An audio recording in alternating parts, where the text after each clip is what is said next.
We didn't get along too well.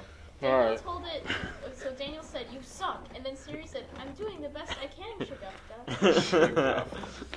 All right, so tonight we're going to talk about rest, work, and creativity. And we're going to start off happy birthday to Mr. Garner. Happy birthday to you. Happy birthday to you. Happy birthday, dear Daniel. Happy birthday to you. Thank you very much. So all yo's listening, it's Daniel Garner's birthday. And we just finished watching a TED Talk called Work-Life Balance by Nigel Marsh. So, rest, work, creativity, one of my favorite topics. So, just like with all the other things we've been talking about, I feel like when it comes to the topic of rest and work, like we've been saying, we have to renew our mind because you're born into this world, you're taught a certain way of living, and you just do it because that's what you've always been taught. You've never been seen a different alternative, an alternative. So most of us, when we're thrown into this world, what do we see on TV? All the commercials are like, get your 5-hour energy drink, rush out of the door, your life is hectic. Life is portrayed as inherently hectic, stressful, bogging you down. You need coffee, you need a 5-hour energy, you need a pick-me-up. Like that's the way life is portrayed to us. That it just, there's no way getting around it, but your work life is supposed to be miserable and stressful. That is incorrect. Because Jesus says, my yoke is easy, my burden is light. That's the world's way of thinking of things. I remember when I worked a couple summers ago for the U.S. Census Bureau, it's like the guy took pride in giving me more work. He said, yeah, go ahead and add it to your caseload. I mean, even the wording is embedded in how the world thinks. Work, load, case, load, heavy. Everything is about heaviness and weighing you down. So that's the way the world thinks. But as I said, Jesus said, no, my burden is easy. My yoke is light. God's way is ease. I like how Joseph Prince, he said, when you think about the word disease, he said, what is that word broken up? It's dis-ease. It's the opposite of God's nature. God's nature is about rest, a natural flow, a natural direction of life. I mean, when you think about nature itself, most of the things in nature just have a pattern of direction, like streams. They go a certain way. They have a natural direction. There's no work to make that happen. I like something else interesting that Joseph Prince said. He said, look how God operates. He said, listen to the high-pitched sounds of the birds. But what do we do as humans? We have the low frequencies of car motors, low frequencies of jackhammers, traffic. I thought it was interesting how he talked about it in terms of sounds and pitch.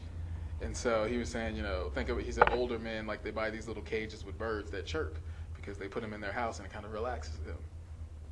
And you always think about, it's like when you ever watch a movie, there's always that iconic scene of a storm or something happens at night, and then what do the next morning? The sunlight comes out in that classic music, and it's birds chirping. It's like we inherently know that because we put it in our movies. So we know there's something natural about nature itself and the way that it's designed, because I think God's nature is seen in nature. He's peace, rest. I went to my friend's wedding, was it 2 years ago, and they had it on the beach. It's just something about standing on the sand and the ocean and the waves. There's no describing it, but when you're on a beach or when you're at a river or a stream, there's just something about the trickling of water, the chirping of birds. There's just something about nature that has a presence of rest to it. If you go up to Wintergreen and you look over the mountains and the hills, you just feel this sereneness. And I think it's just, it's impossible for God to create something that's divided from himself. He can't create a chaotic creation because his nature is not chaotic. He is rest. He is just ease, relaxation. And obviously, as human beings, we have kind of gone counter to that in a lot of the things we do, like the traffic and the fog and the smokestacks and the industrial, factories, all these things that are very soul-killing and soul-draining. So we're doing things, a lot of what humans do is backwards to God's nature. And I've had this image lately of, almost like this magnetic field or this I don't know, it's just like imagine a stick that's bent towards one direction. And I feel like that's God's natural design. Like everything is bent towards his way of doing things. And what we're trying to do is we're trying to like pull it the exact opposite way to our way. And it's like you would never do that in nature. You would never get in a stream and purposely go against the flow of the river. You would just get in the stream and let it take you where it's going. So there's this idea I've been thinking about of how to do God's will is to, in essence, do nothing, in quotes. Meaning you don't mess up what he's already started. He's like, look, this is perfect. This is the way I've made it. This is just the way that I design things. Why would you go against the grain? So why not just do God's way by leaving it alone? And that's the easiest thing you can do, is to just get in line with God's direction of where he's always going. So stop trying to go the opposite. Just get in the flow, get in the current. So, we have to renew our mind because work is not a curse.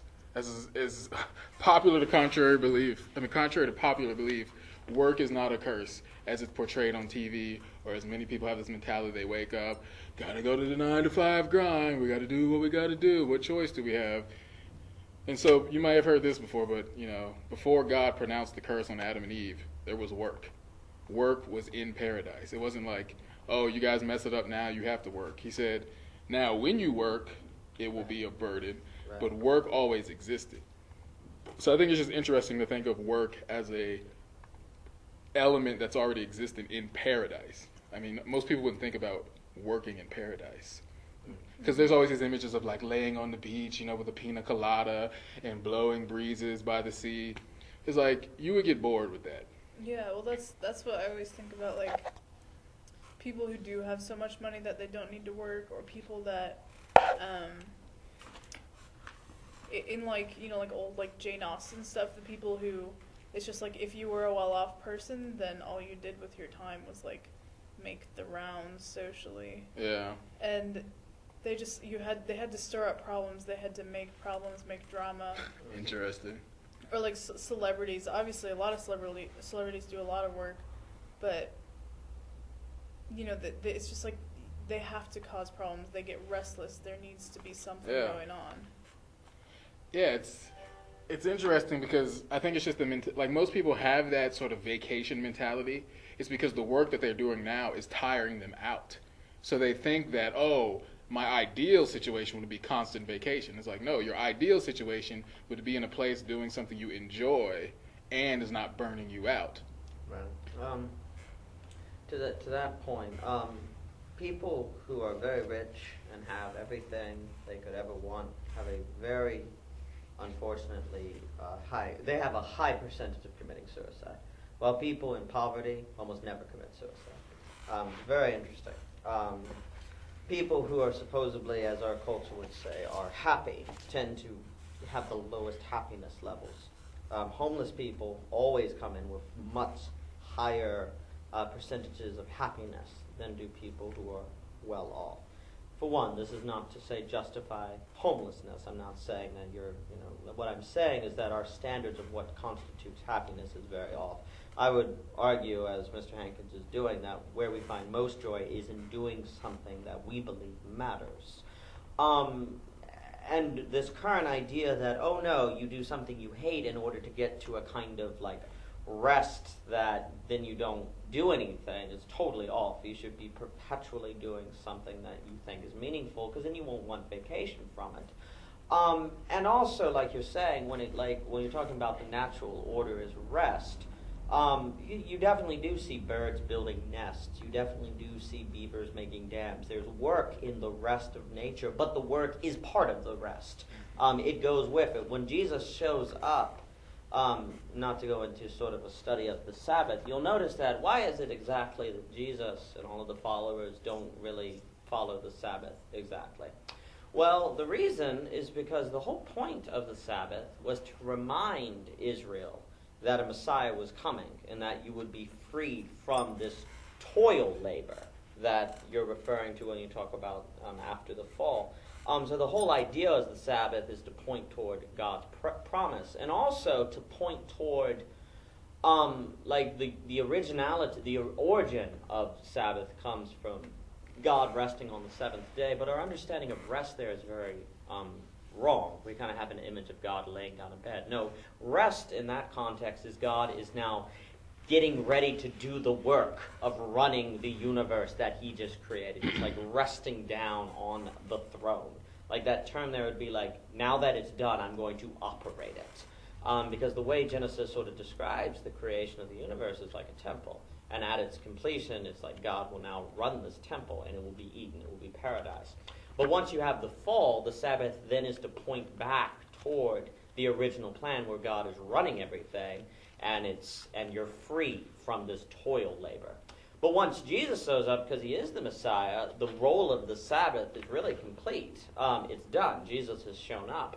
And now for a Christian to participate in, say, the Sabbath, is not because it's in the religious sense of the Torah. It's actually something you can do or not do based on what you choose, but it's actually the idea that Sabbath is to be always. You're to always be in the Sabbath. It's to be every day of the week, and it's to be doing, rather to be resting, taking a nap, but more importantly, doing the kind of work that Mr. Hankins is describing, meaningful work as they had into the garden, because Jesus has come and now opens you up to that. And the most meaningful work of all is the sort of spreading of the gospel, the evangelism, and carrying out the call.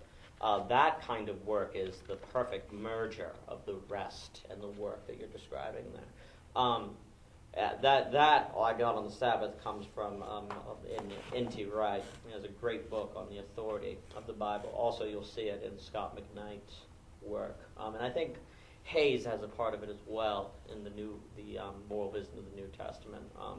So, I mean, the idea you're describing, Mr. Hankins, is perfectly. It's a perfect sort of homing in on the idea of the Sabbath. So, very good. Yeah, I picked up this book from the book sale called Sabbath Day of Eternity. And I never got to finish it, even though it's really short. I might have to steal that. Yeah, you should read it. But I guess what I took from the title, sort of like you were saying, is that like the seventh day was the Sabbath, but then it was this eternal kind of Sabbath. Jesus opens it up. Like in Jesus, the role of the Sabbath is complete. The Messiah has come. Jesus has returned. And so that then opens it up to be every day of the week. And now, in Christian tradition, like originally when they would still have the Sabbath, but first they changed the day of the week to when Jesus rose from the tomb, which is huge.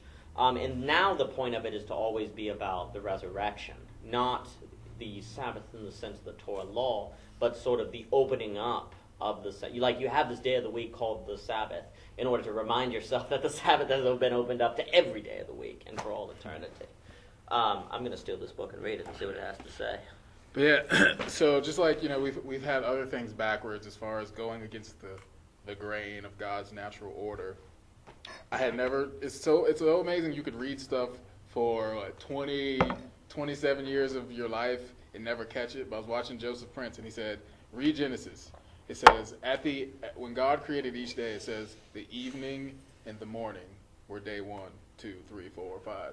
So he says in God's world, evening is first, rest is first, and then you work. Yeah, and I was just like, how could I have never seen this? All my life reading Genesis, it says evening and the morning were day 1. I was like, this is ridiculous. So then he goes on to talk about the Jewish people and how they start their Sabbath on Friday evening, sunset, till sunset the next day. And then I was thinking it's funny, there's this place called B&H Photo in New York. They sell lots of video gear and camera gear. And you're on their website, and if you're on their website at Friday night, because they're all run by these Orthodox Jewish guys. Like I went to New York and I saw them, they all had the curly kind of side, I forget what they're called. Messianic? Is that what it is? I don't know, but I don't know what the specific hair style is called. But like everyone in there had that traditional style. But if you're on their website at Friday, at like getting close to sunset, this message pops up and it's like, we are about to shut down for Shabbat. If you want to order something, you better order it now because we're not going to take orders for a whole day until the Shabbat is over, and then we'll So I was like, wow, these people are committed to the Sabbath.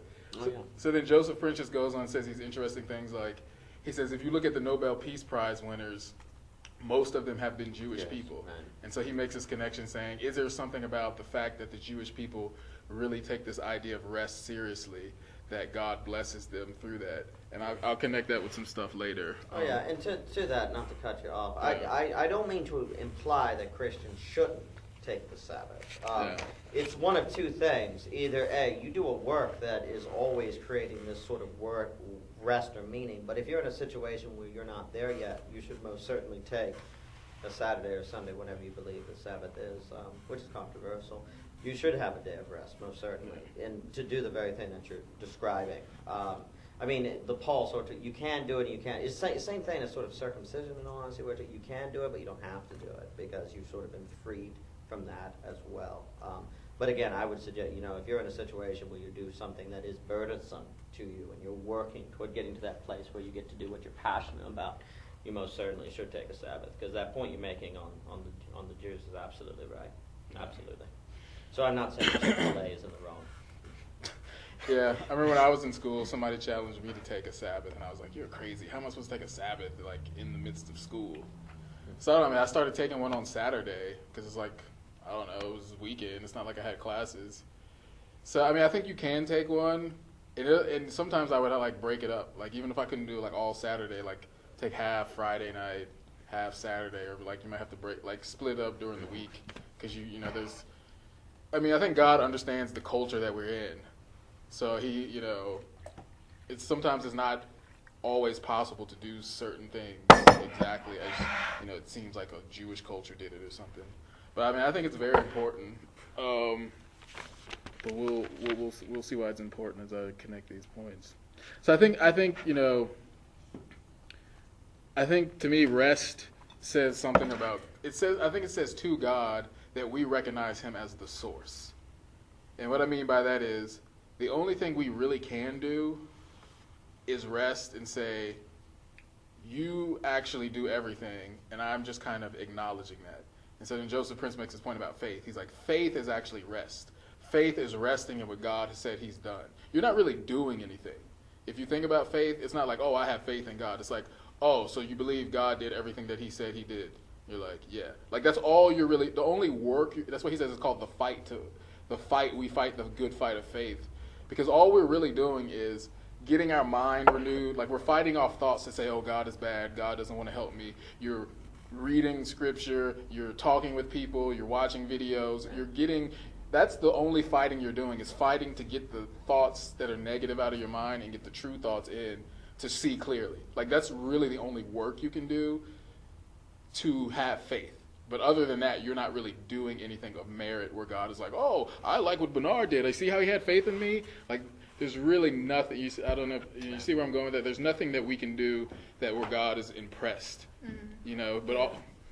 So I think the idea of rest shows to God that you acknowledge, hey, you are the source of all good, all blessings, all materials, all everything. All I'm doing is working really, really hard to make myself believe what you said you have done. And I think that's I'll connect that idea about the Jewish Nobel Prizes in a minute. Joseph Prince talks about, when you work, God rests. But when you rest, God works. So where he's not talking about laziness. What he's saying is basically, the way I think about it is this, you and God are in a co-creation. You're in a relationship together. And it's funny, I put the word play together that I had never seen before. But we're co-laborers or collaborators. First time I've seen that word play in my life, I was like, how did I not see that? So I think there's this idea of, there's this invisible line. And this is where faith is. God is on one side, you're on the other side. There are things that you can do that God will not do because he's given you the ability to do them. He's like, if you can wake up, if you can put on shoes and a suit and brush your teeth and go with a resume to the job opening, then do that. He's not going to pick you up out of the bed, put you in the office, and make you do a job interview. That's why he's giving you free will. So there's certain things that he will not do because you have the ability. You have the responsibility and the ability. There are certain things in God's half of the invisible line that we literally cannot do. It's not just a will not. So for instance, with a job offer, All I can do is put out my resumes, make the phone calls, do the little follow-up letter that they tell you to do, say thank you for the job interview, I hope you consider me, blah, blah, blah, blah. Now, if I overdo that, I'm actually going to go from being like persistent to annoying. If I'm calling up the office every day like, hey, did you guys make a decision yet? Okay, just call it. Hey, did you guys make a decision yet? Okay, just call it. They're going to be like, okay, take that guy out of the running because he's annoying. The only thing I can do after I've done my part is to say, okay, God, now you have to give me favor in this situation, which you cannot do because you can't change human hearts. You can't influence people to make you have the job. There's some verse in Psalm, I think it's Psalm, says, promotion doesn't come from the east or the west, but it comes from God. So there's certain abilities that God himself can only do. And so I think resting in that, knowing that there's certain things that God can only do, and also he wants to do them, will allow you to, once you've done your part, say, okay, I'm going to relax now. I've done everything physically, humanly possible. I have no guilt because God has given me such talent and this other talent. I've used them to the best of my ability. And now I'm going to believe that he is going to meet me halfway with his ability. And I think about it as collaborating because, have you ever been in a group where people are working and you're just like, hey, I got talents, use me. Like I want to do this. I want to be the graphic designer on this project and nobody's really recognized. It's kind of frustrating. So I feel like God is up there like, look, I have these supernatural capabilities. I want to use them. You guys don't know how to use them. Can I please work here? I feel like he wants to cooperate and collaborate and co-create and co-work with us, but we kind of don't allow him to do that when we try to touch it. So I think that's what Joseph Prince is saying. Is like when we try to work, like I put my hand on something, God's like, okay, I'm not going to touch it. Like you do it. But then once we take our hand away, he's like, oh, okay, so I can do my part now? So I think that's what he means when he says God works when you rest. But when you work, he rests. It's that whole collaboration, free will thing. Absolutely. He lets you find out that you can't do it. Exactly. I think, Go on. What are you saying? I was gonna say, I think that ties into the whole idea of worrying too. Yeah. It's completely pointless, and really, it's not trusting in God to do whatever he's gonna do. Exactly. Well, on worrying, I always, there's this lovely thing I got from a great website called The Maverick Philosopher. I'm quite a fan of it. It was on worrying, where it said, if there is a dreaded thing, to worry about it, and the dreaded thing happens, is to go through a double agony. The agony of worrying about the dreaded thing, and then the dreaded thing happening. But if the dreaded thing doesn't happen, and you worry about it, you go through an agony, a single agony, and it's for no reason at all. Therefore, what would be best is to not worry about it, and if the dreaded thing happens, well, it's only one terrible situation, but if it doesn't happen at all, you don't go through anything at all. So worrying is completely illogical. It's just totally illogical. It's a meaningless double agony that you're putting yourself through. And that's why, Jesus offers, be not afraid, stop being anxious. All of these things are, aware of. The same could be said of fear. If the thing you fear happens, well, you go through a double agony of the fearing it and then it happens, versus the not fearing it, and even if it still happens, it's just a single agony. But if you don't fear and it doesn't happen, then there's no agony at all. So fear and worrying in the same way are just very, very, very irrational and very illogical. But you can never make yourself truly believe that unless you're leaning on the Spirit, unless you're leaning on Jesus. And he will free you of that, most certainly. And the one who fears is not made perfect in love. And we're called to be ye perfect as your Father is in heaven. And to the point you were saying on the working and the resting sort of thing, and that ties into free will, because there's this issue where if God overrides your free will, you're then a slave, and God is not going to make slaves of his children. The only other alternative to the dichotomy of free will is that everyone's made slaves, which would make the world hell. That would be no good. And to take, again, from the greatest thing ever written, the Grand Inquisitor, Dostoevsky, that I think I reference in every conversation. So there's this element where, you going, okay, I'm not going to do that. Usually God's like, don't do that. So the things that you're supposed to rest on, he makes very clear to you. He's like, stop it. Or quit this job. Or take this job. And you're like, no, I can't. I'm not qualified. Very often the things you need to do, he's telling you to do the sort of work. Or the things you need to rest on, he says, don't do it. So it's not like you always kind of know what are the things you're supposed to do and what are the things you're not supposed to do. What are the things you're supposed to let God take care of versus what are the things you're supposed to co-labor on. In that total sum is this sort of laboring. And this gets into the requirement of the sort of the spirit and the praying. You start to see. I can't even begin to go off the list of sort of things that when I knew I wasn't supposed to do it, because God's like, let me handle it, I go on and do it. It made it 1,000 times worse, and it was 1,000 times more inefficient, and it was just a mess. But when I, did the things that God told me to do, rather than it was do something or not do something, it was incredible. It was just absolutely incredible, the sort of fruit that bore. So I think, too, everything you're describing, Mr. Hankins, we're very blessed. I mean, we do know when it is we're supposed to refrain or when it is we're supposed to go forward with something, because God always tells you. So you're not in the dark. You're not in the dark. And I think that goes with the idea of the Sabbath as well. God sometimes is like, you need to stop. He's like, yeah, I know this is a time when you do need to be in this college environment where you're working and stuff like that. I totally understand it, but on this day you will do nothing. You will rest. And tomorrow you'll find yourself 1,000 times more efficient. That's the other thing. I'm monologuing, but many times in my life, the things that God told me to do, when I did them, I became remarkably more efficient and was able to get the same amount done in a fulfilled manner in less time.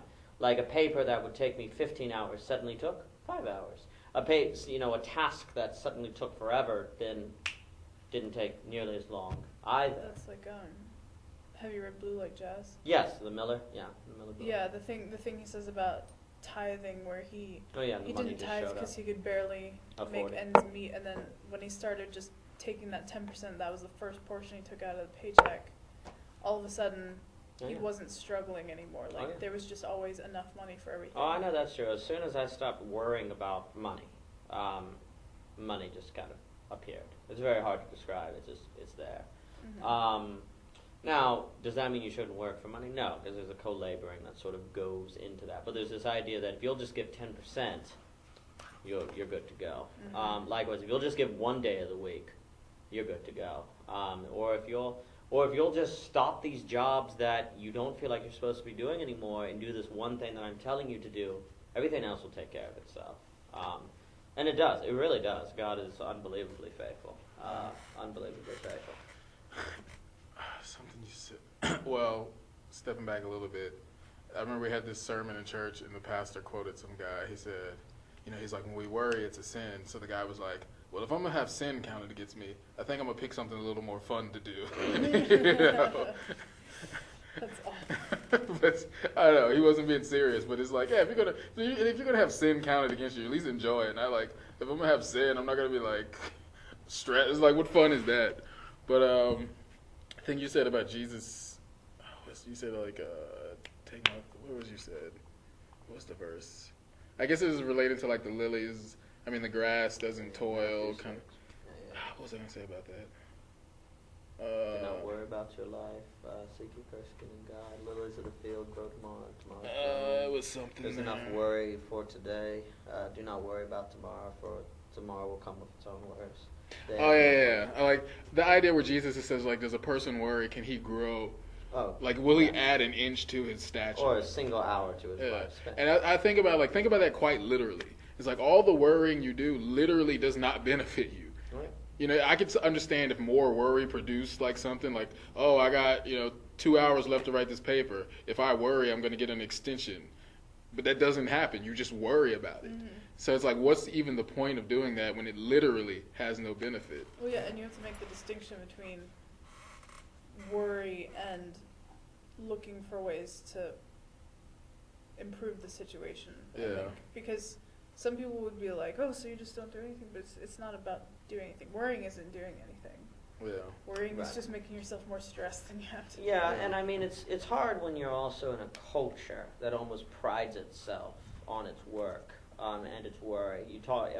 9 out of 10 conversations in a college consist of so many papers you have due, how many credits you're taking, and it's almost like this, hey, I'm taking more credits than you, therefore I'm a better student. Oh, I'm busier tonight. Oh, I got less sleep than you. I mean, you see, and you can see here why Jesus really emphasizes rest, because actually this burdensome work becomes pride. You hate it, and then because you hate it, you want to use it as like, well, I'm doing something more than you are. I'm better than you are. It becomes a pride sort of feeling thing. I was like thinking about it when we were talking about it earlier, and I was like, really, like, I know, especially because I have a lot of friends who are girls.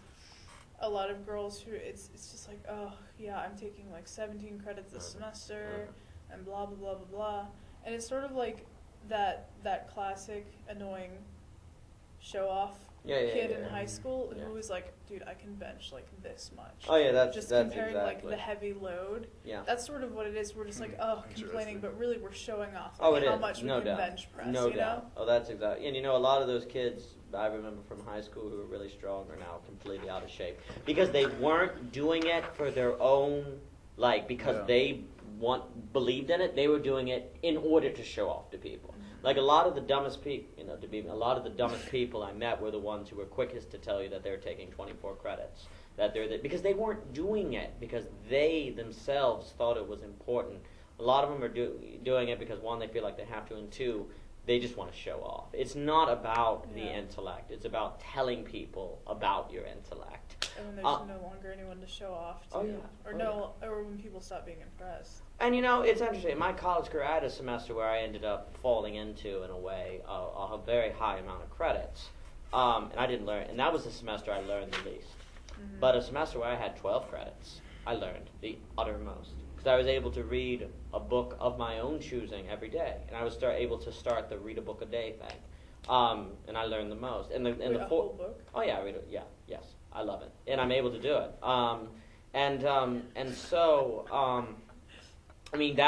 In order to do that, you had to sort of step out of the, I'm taking 21 credits, how many are you taking, sort of thing.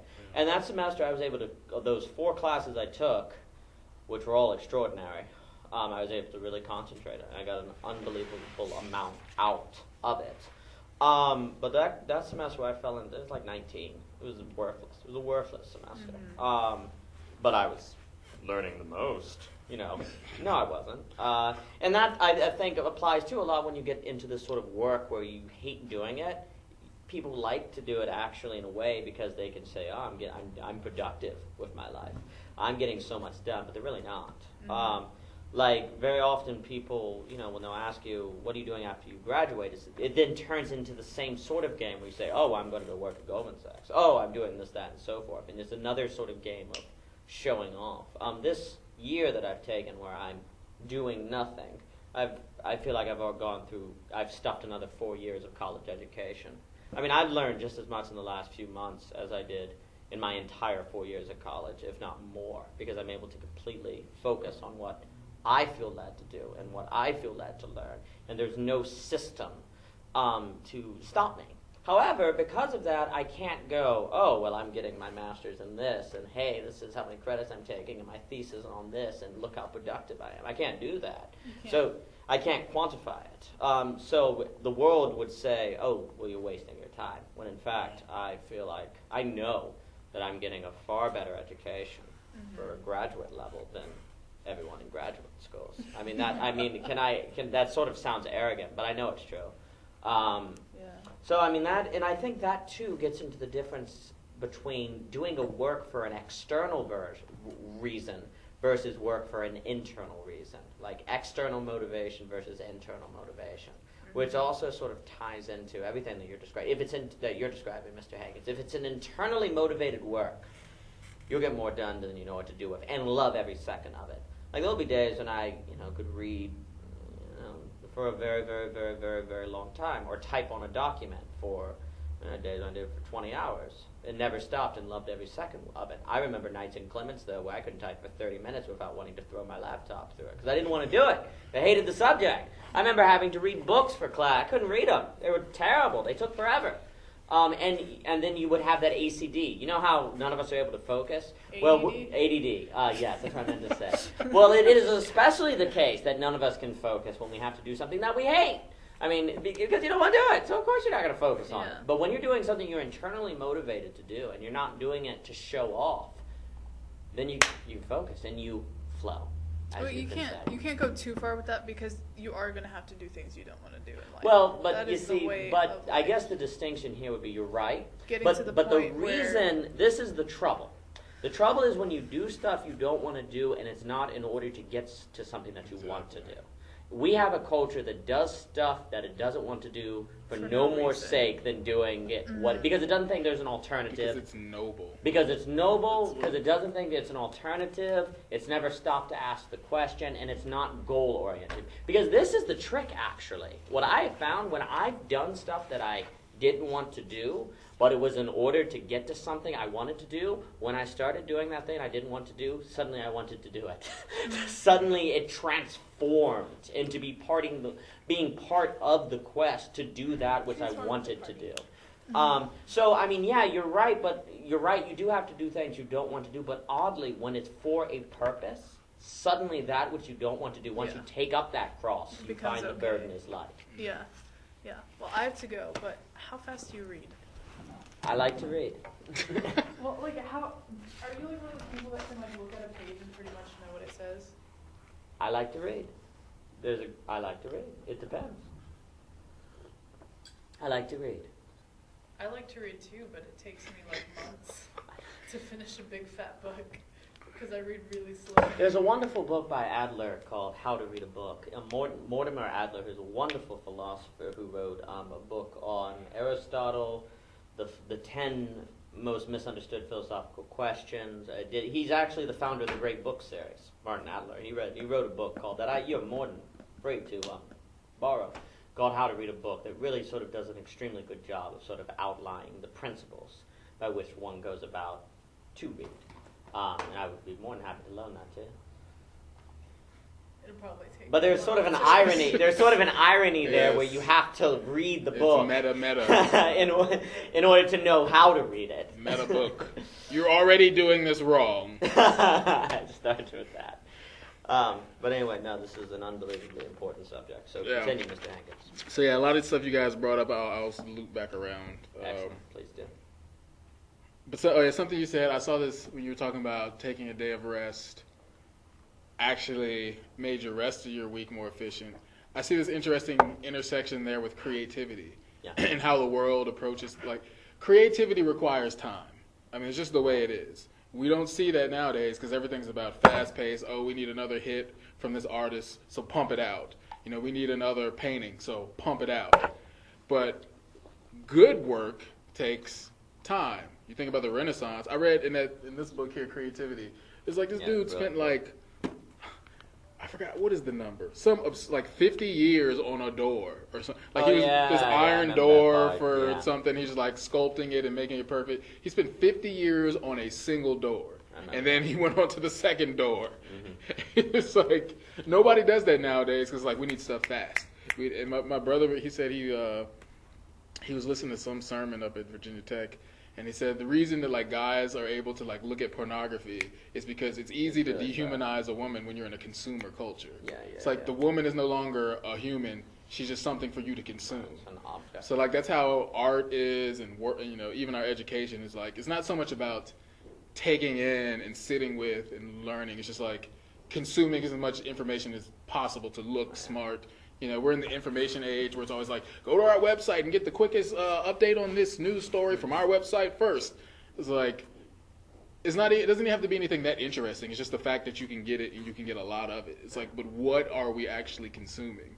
Right. So. Well, I mean, there are parts. See ya. Bye, Your Honor. I mean, there are things that it should be eaten fast, per se, and consumed quickly. But you know what's odd?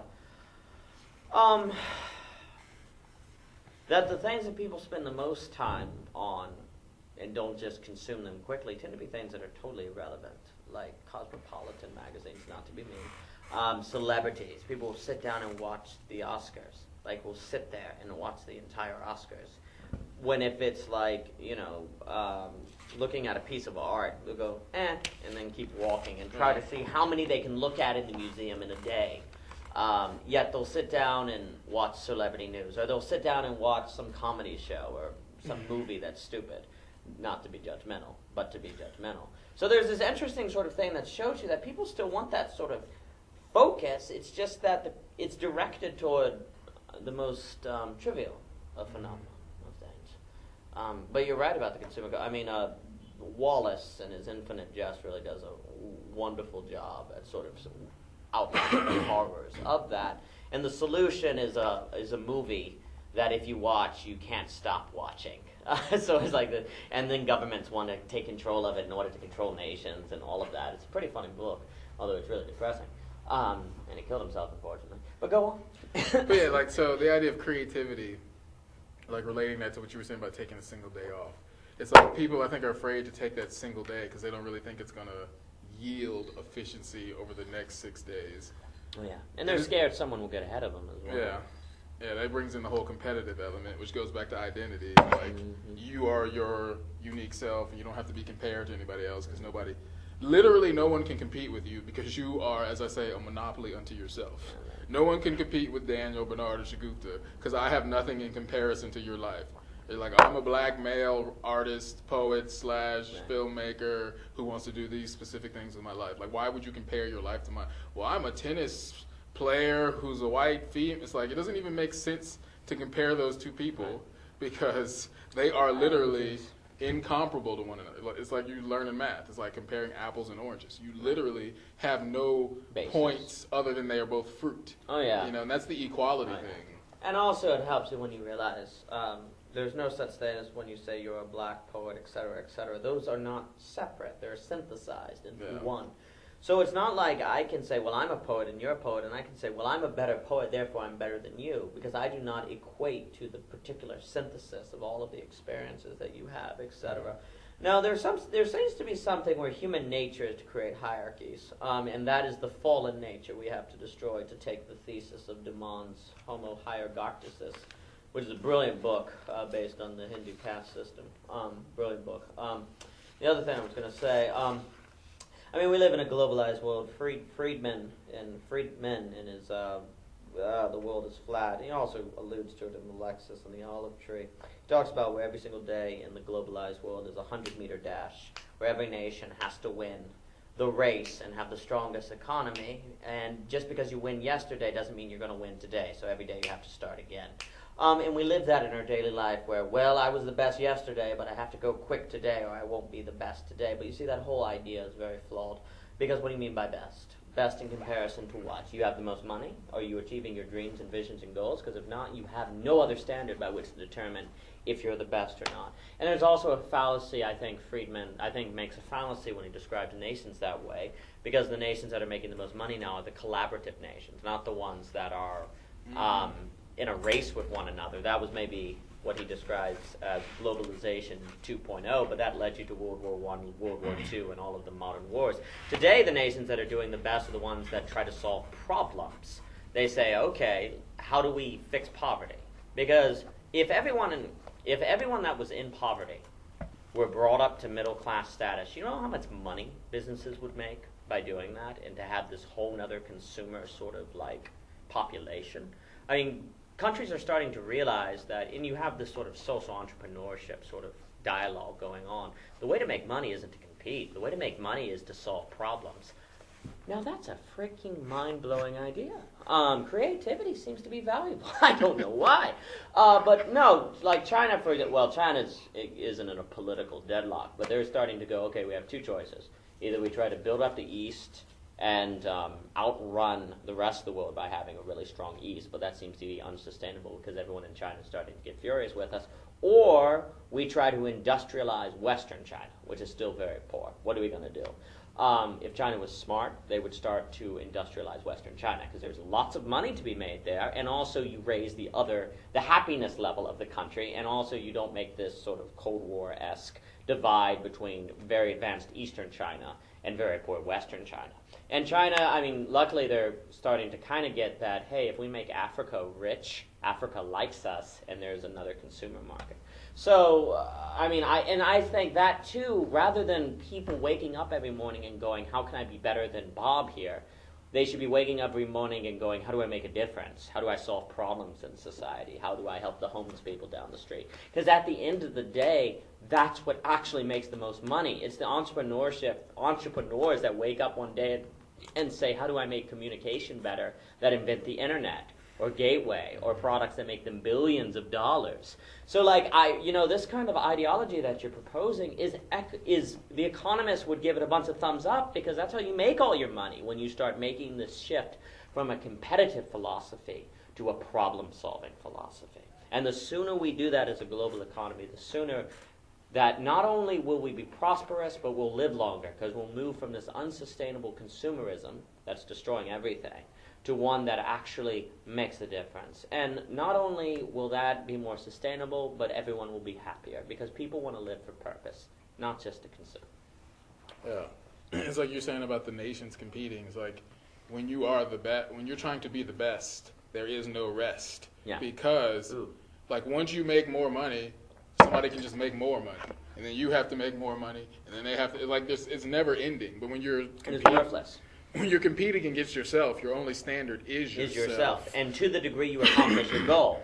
And also the problem with the best game is you have to consume the most. It actually turns into a game of consuming the most. And in a finite world with finite resources, if the game is a continual speeding up of consumption, it's going to be long before you've destroyed the entire environment, before you've destroyed everything. It's totally horrible. So I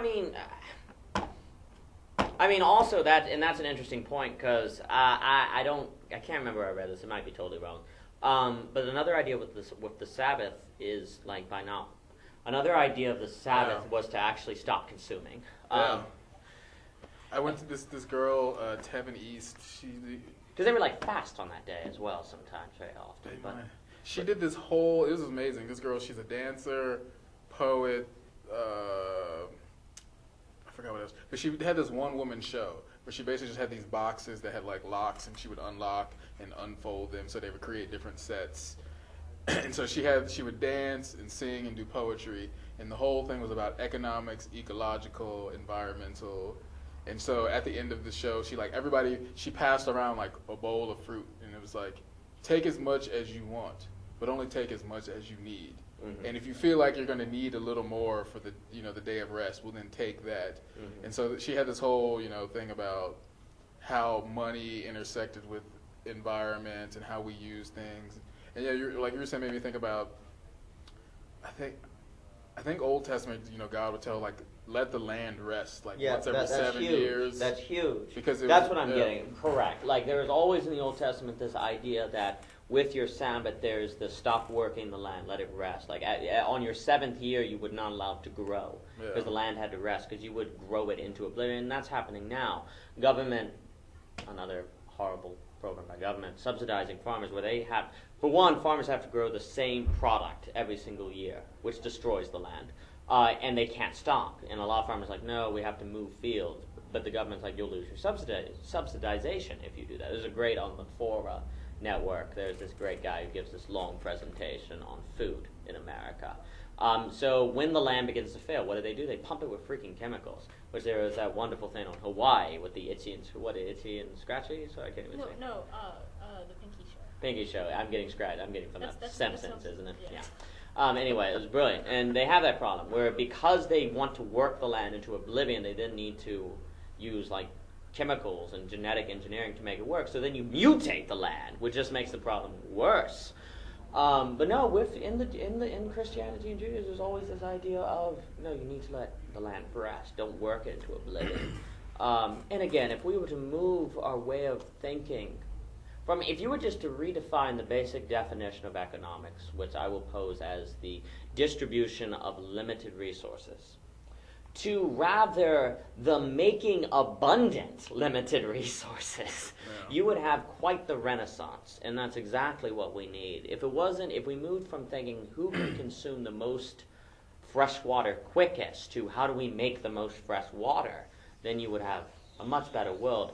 And if we don't do it, we're in huge trouble. The environment won't last. And I would argue that environmentally friendly programs would actually make you more money in the long run. Which, isn't that what matters? The long run? Well, anyway. It's interesting how, like, once you start, like, studying this stuff about rest, like, you start to see it everywhere. So I went to do this. Am I a hippie now? People who hear this, they're going to be like, I'm a crazy hippie person. I love capitalism.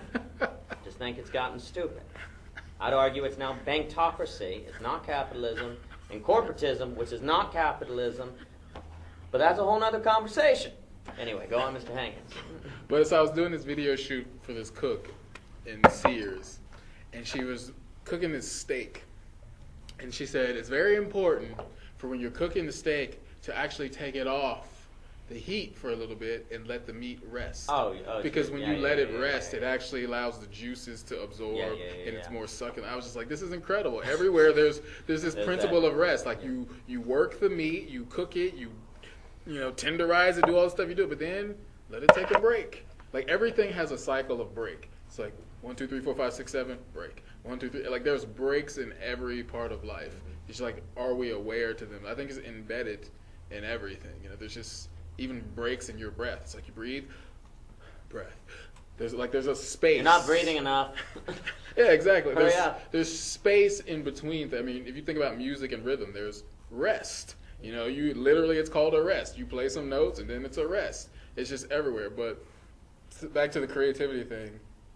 So like you were saying about people don't think, if I take this day, people think if I take this day, how's it going to affect the rest of my week?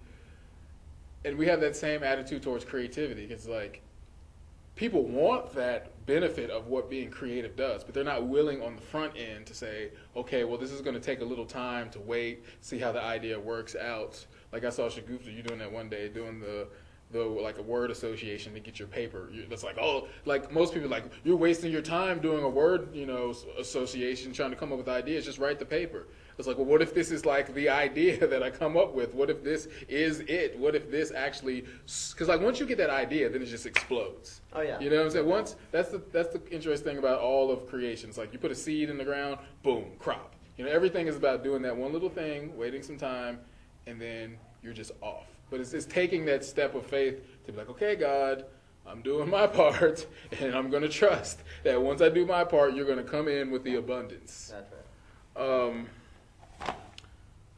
And the thing is, what's odd is if you do the alternative, not only do you destroy the product, but you're miserable. You've stolen your joy. The reason you do it is because you're afraid. Girls, you're awesome. You need help with anything? I love you so much!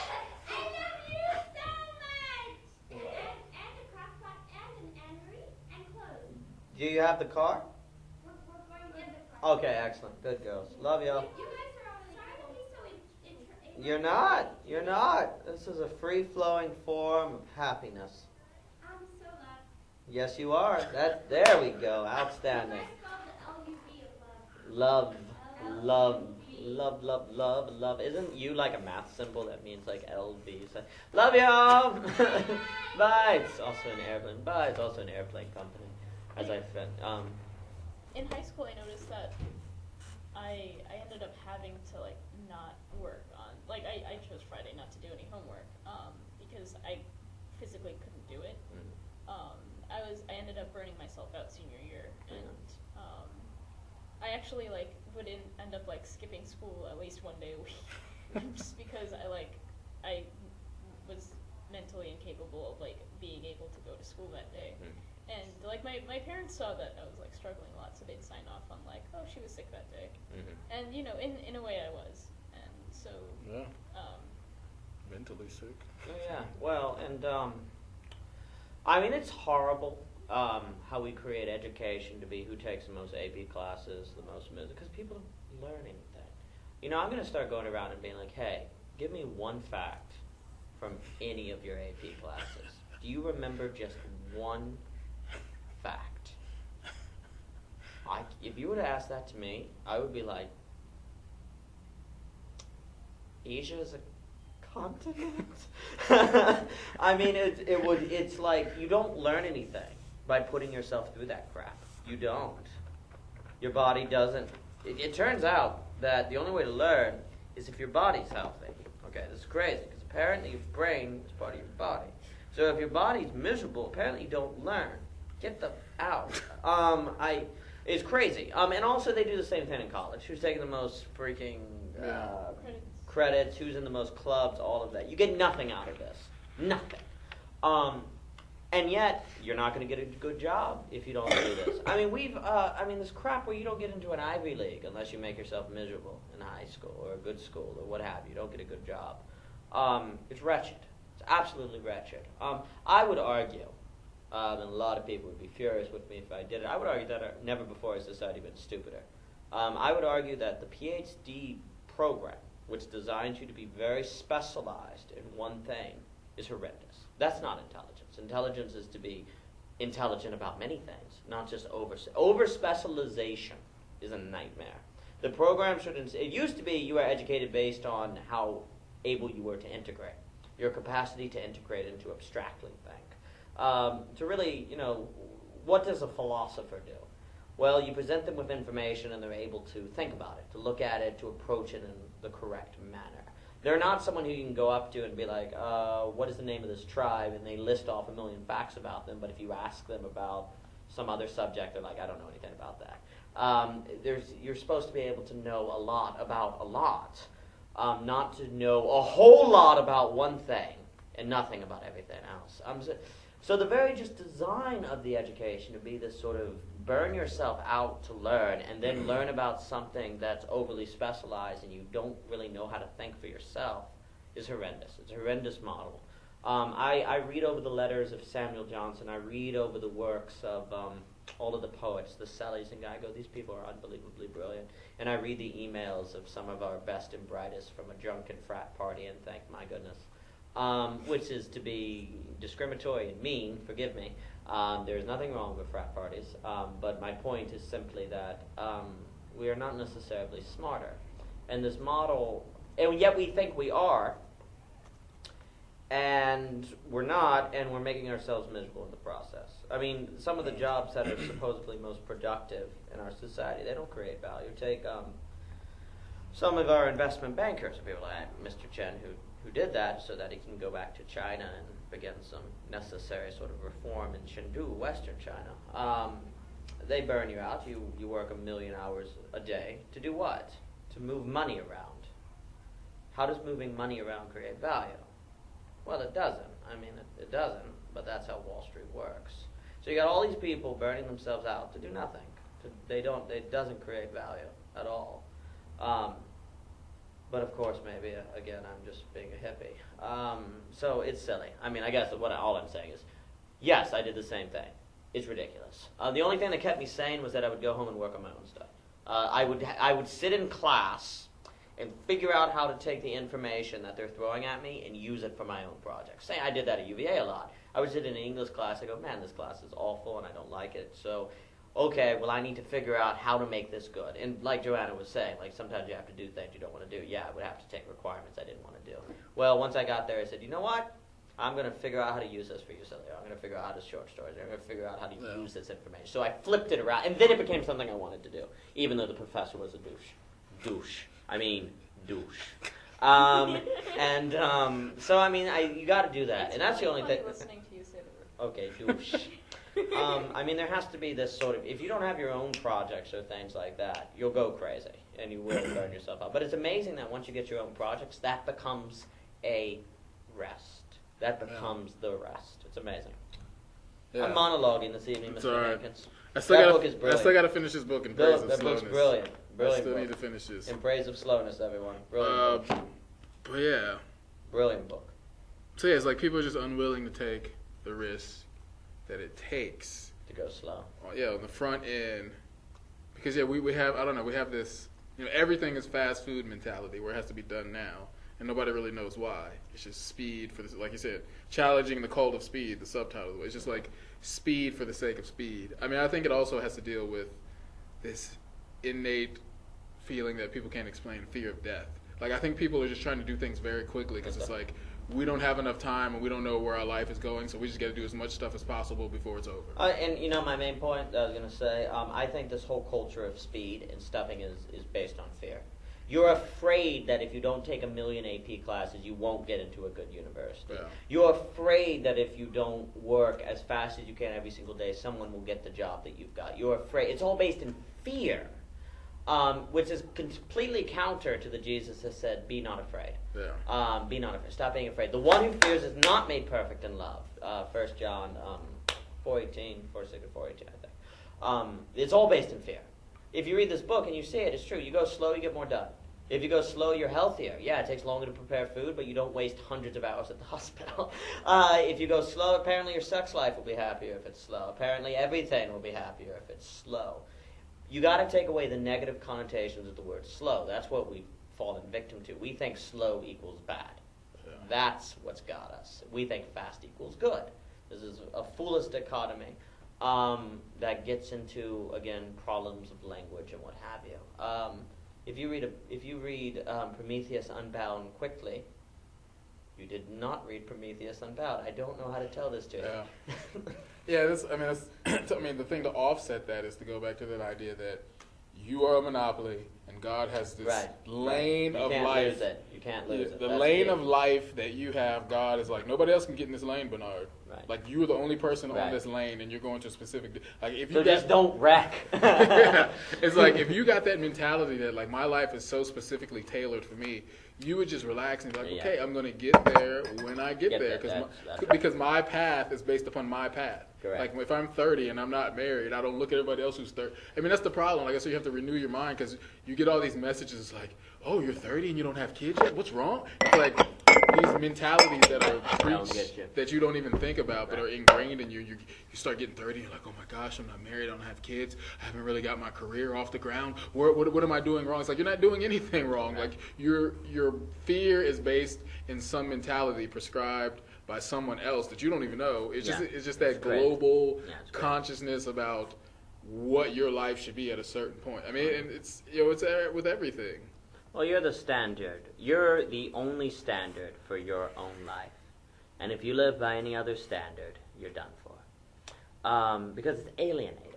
You're alienated. If you're living to be that person that other people want you to be, because those other people really don't exist in a way, you're alienated. And that gets into the whole sort of existential phenomenon, which emerges out of what Kierkegaard calls the crowd, what Nietzsche calls the herd, which is sort of reacting to the continental philosophy of the nation state, your Hegel, your Ficht's, and some other names I could throw out to sound fancy, and what have you. Because if you live by any other standard, you're done for.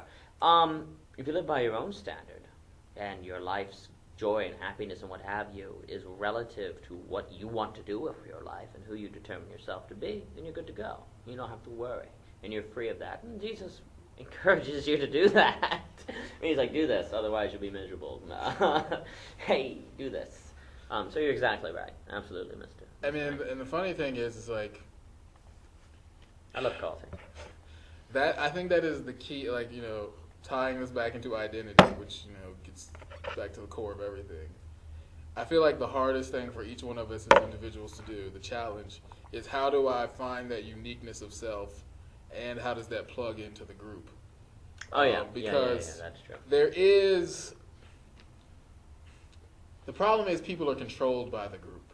Mm-hmm. The mass mentality, mm-hmm. It's like a... Well, you don't want to be that introvert, that nomad sort of person. Yeah. But I would argue that if you're truly making the most of yourself, the group does not bother you. It makes the group better. Like, if everyone in a group is making the most of their own individual life, the group is more alive. It doesn't lessen it, it makes it more alive. I cut you off, but yeah, right. But just that idea of... Well, the thing I was going to say is, like, I always use this bus stop analogy. I'm sitting at the bus stop next to you, and I'm thinking, man, I really just want to be myself. And you're thinking, man, I just really want to be myself. So it's like we're canceling each other out because we're both afraid of the exact same thing, which is nothing. It's like everybody, I think, wants that uniqueness of life. Like, I think most of the people, if you ask them what they really want to do, like these, investment bankers who just feel like they have to make money, they would be like, nah, man, I want to start a coffee shop. Like, I always wanted to play, guitar. But they were trained by someone else that this is the path you have to go because this is what everybody likes. Right. There's just, I don't know, it's just a perversion of a good thing. Like, this idea of the group kind of supporting you gets turned into, well, you have to do what the crowd likes. Like, if I write poetry, what if nobody likes it? I was like, Well, that's one. It's you're either writing poetry that's really bad, and somebody just needs to say, "Hey, you need to like go learn how to write poetry," or you're writing poetry that's something that you're doing, and people just don't get it because it's I don't know, it's a new style or something.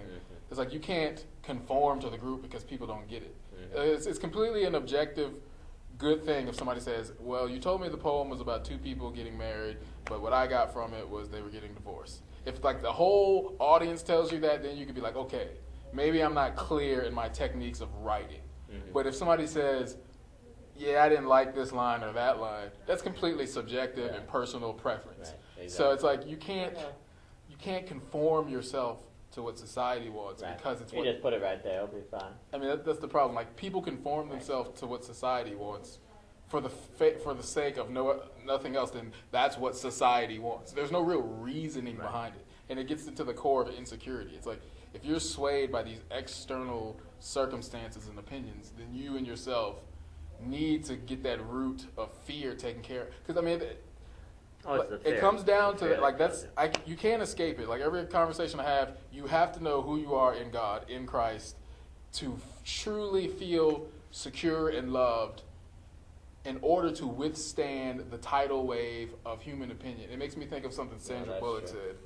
She said, well, she's not married to this guy anymore, but I saw this interview. She was with Barbara Walters, and she was like, she just got married, and so Barbara Walters was like, well, how has your life changed, if any? She says, well, it's made me more fearless. Because when I used to go out and do these auditions for movies or try to get a new, pilot episode launched, I had this fear of like, oh, what if people don't like me? What if it doesn't get passed through the studios? She's like, now I don't care because I know I have somebody at home who loves me. She's like, I can go out and do anything because no matter what, when I come home, my husband is there and he loves me. It's like knowing that person knows you and loves you is what makes you able to go out and do that because your worth is not based upon what happens outside of the home. It's based on this person loves me, period. Yeah, right, and I guess the way that is balanced is the idea that what Miss Bullock would want to do would never infringe upon the trust of that person that always loved. If she's going around and sleeping with a million different guys, she can do whatever she wants, assuming that what she wants is to never infringe upon the love of that person. And so then you get into the idea that the individual want has to transform in sort of disposition in such a way that it never infringes upon the other. Like it never comes in conflict with the other. And I would argue, though, that if the individual really does sort of live by their own standards, they don't. The only ones they may only come in conflict with them when your parent goes, your mom and dad goes, why are you doing this? And you have to explain yourself. But I would argue that's very different than, say, hurting someone in the kind of way that violating trust does. I mean, yeah, your parents may be disappointed, but in the long run they won't be because they'll see you thrive and, create and be alive and doing what you're passionate about. So ultimately it's justified. And the other thing I was going to say, that idea you brought up where society there's really no reason for these kind of social standards of what you're supposed to do and what's not you're supposed to do. I would argue you're right, but everyone thinks there is a reason. Just nobody stops and asks, is there? It's sort of this myth that happens. Ayn Rand and sort of Atlas Shrugged talks about this being the motor of death. This kind of phenomenon that happens where everyone thinks there's a reason for it, but there's not. And so you get caught up in that myth. Also, like when you talk about investment bankers, I mean, the investment bankers that I know that are happy are the ones who are doing it for a point and a reason. It's like, well, I need to make this amount of money so that I go back to China and can start this change that I want to make. Likewise, if I do photography, which I'm not necessarily passionate about, a wedding or something like that, I'm like, oh, well, this gives me the money to be able to continue doing what I'm passionate about. So, I mean, that's everything, that Viktor Frankl purpose that one must have, which I would argue is almost inherently the creative spirit, and it's most fully realized in the creative spirit, and the creative spirit is the one who perfectly synthesizes rest and work. Mm-hmm. Yeah, that's some of what I had. But it's interesting how like all of these parallels happen between different concepts. So I was saying, creativity, you got to take some time, you reap the benefit later. Sacrifice, you got to take some time, do the thing you don't like, but you're going to reap it later. And then the thing you were saying about the parents, it's like you have to take that risk of like upsetting your parents in the moment. It's like, oh, this is scary as crap. But then down, it's like you have to see the big picture. Because I mean, Right. when you said it, I thought of Google. It's hilarious. The dude was credits from graduated from Stanford, Right. and his mom is still to this day like jokingly like, "Would you get your degree from Stanford just to kind of make me happy?" But in the back of her mind, she's like, "Okay, my son's a 26-year-old billionaire. Everybody knows his name. Everyone who sees me is like, your son started Google." She doesn't care about the Stanford degree for real. But yeah, it's But just, at the time, it was the end of the world. yeah, and it's like. I think that keeps people from greatness more than anything. It's Also like the big picture. I think that's the problem. Like we're so short-sighted. It's like Fear and short-sighted. the reason, and I think the reason we have this fast food mentality is because we're not, as we talk about around here a lot, we haven't really come to grasp with the idea of eternity. Like we were built for eternity, but then they got cut short. So we still have this longing, Right. this sense of something's way, way, way, way off in the future, but we can't quite connect with it.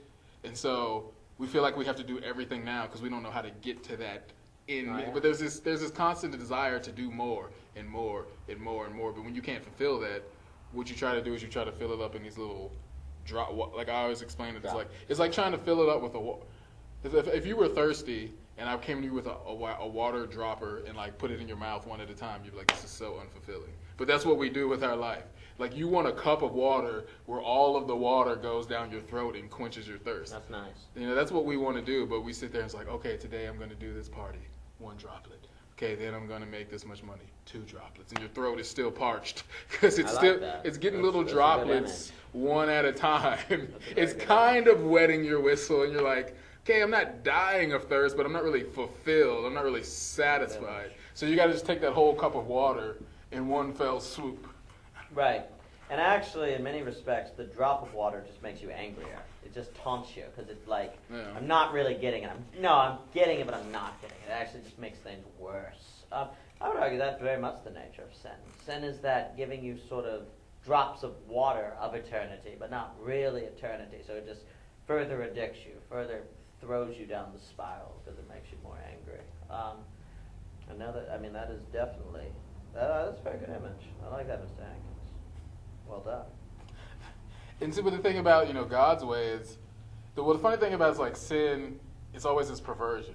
So God's way, He is giving you like little droplets too, but they entice you to get to more. It's Right, like you right. taste it and you're like, oh, that's so good, I want some more of that. So you're willing to sacrifice and feel the pain of not being fully satisfied for the hope of the final quench, which won't happen obviously in this moment now, but you're hoping beyond your life for the final quench. Well, I think it also helps when you talk about, since we're talking about infinity and eternity, each one of those drops is infinite. They're satisfying.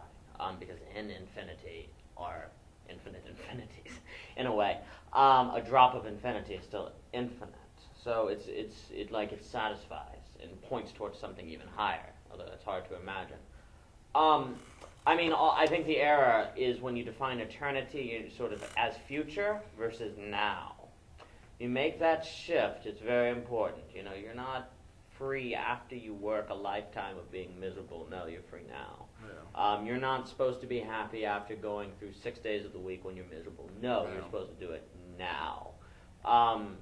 No, you're not supposed to do something you love after you do a lifetime of doing something you hate because you finally get to retire. No, you're supposed to do it now. The kingdom of heaven is within you. It's not far off. It's come. Jesus showed up. Game, set, match. Yeah, I got this whole section. I might have to save some of it. But it's this idea, like you were just saying about you said something about, well, what you just said and something you said before, which I can't exactly remember, but. Eternity, infinite, and a drop of infinity is infinite. Well, it's the idea of rest and work happening at the same time. Oh, yeah. It's a synthesized sort of thing. It's a whole new phenomenon of rest/work, which is different in ontological nature from rest and work. It's like they're one, a single thing. And I have to use the bathroom and find chapstick. I'll be right back. I think I have chops. I think I have like 7 sticks that I keep losing and finding after I buy a new stick. Oh my. So I gotta find my keys and then use the bathroom. Keep talking.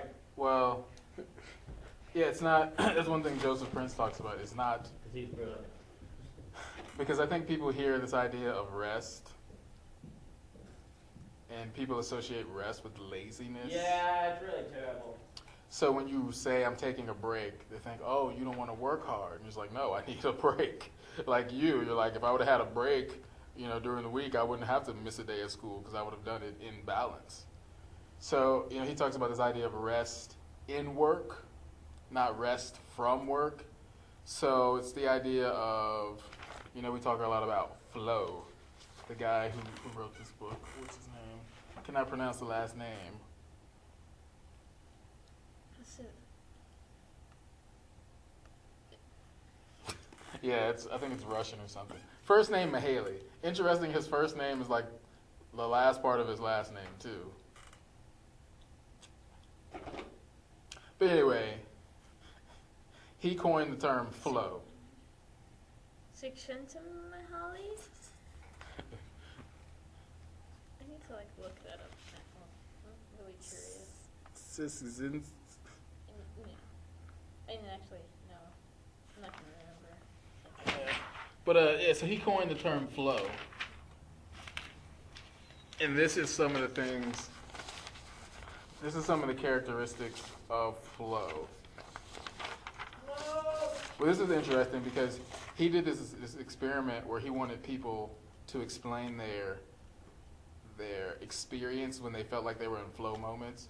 And so he tried to have people record them, but he knew it would be contrived because people would get into the same generic, explanations of flow. So what he did was he had everybody wear a beeper, and he would randomly beep them throughout the day, and they would have to stop whatever they were doing and write down exactly what they were doing that moment. So he tried to capture that real moment. So he describes flow moments. Well, he describes flow as the highest, most satisfying, and optimal moments. Activities are often risky, dangerous, difficult, painful. So, we always say the term I was in the flow, or things were just flowing. So some of the characteristics are clear goals every step of the way, immediate feedback to one's actions, balance between challenges and skill, action and awareness are merged, distraction excluded from consciousness, no worry of failure, self-consciousness disappears, sense of time becomes distorted, activity is done for its own sake. So it's like this effortless. It's like you're working hard, but you're not working hard. And I think we've all had one of those moments where you've done something, you're like, that took a lot of work, but it doesn't really feel like it. So I think that's the kind of thing we're talking about. That sense that what you're doing is actually valid and has meaning, and it's actually something that. Oh, it'd be something that be respected. It's like if you're writing a paper or you're writing a poem or you're fixing something or you're sculpting something, it's something that people would look at and be like, wow, that looked like it took work. But when you look at it, you're like, oh, I was just playing around. It was fun. You think about Van Gogh, when he got done painting, he was exhausted, but it was this good exhausted. It's like I had this line in my graduation speech is like, who was I talking about? Rembrandt. I was like, did he create artwork or was it works of art? It's like most people who you ask when they finish a painting or song, they won't think of it in terms of work. I don't think that's the word that comes to mind when I think of a song I've written. It's like, oh, look at this work. Even though it's interesting that we call paintings works, or when somebody who's an artist, we say, oh, he has a lot of life work over his term of his life.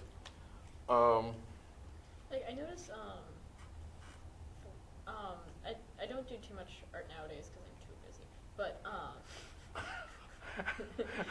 but when I was younger, during spring break, I used to just go to my mom's office and she'd put me in a room and I'd just be in a room for 5 hours with nothing to do.